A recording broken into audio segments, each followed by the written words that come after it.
Hey everyone, today I'm going to teach you how to access the hidden experimental settings flags on Google Chrome. These advanced features give you control over experimental options that aren't available in the regular Chrome settings menu. Without any further ado, let's get started.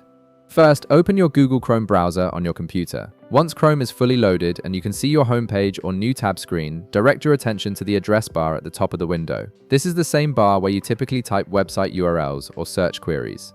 Now, in the address bar, type chrome://flags exactly as I mentioned. Make sure there are no spaces in what you type. After typing this, press the Enter key on your keyboard. This special URL will immediately take you to a completely different interface within Chrome that's hidden from regular users.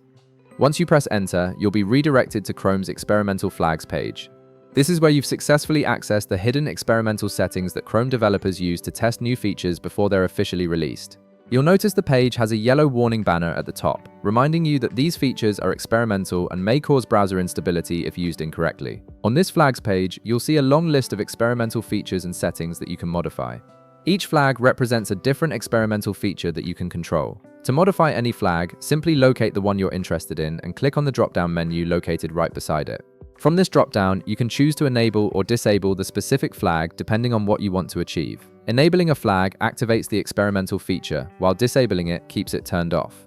If at any point you want to return all experimental flags to their default settings, there's a simple way to do this. At the top of the flags page, you'll find a button labeled Reset All. Clicking this button will immediately restore all flags to their original default states, undoing any changes you've made. This is particularly useful if you've enabled multiple flags and want to start fresh, or if you're experiencing issues with your browser. And that's it. You now know how to access and manage Chrome's hidden experimental flags, giving you more control over your browsing experience. If this video helped you out, be sure to leave a like, subscribe, and I'll see you in the next one.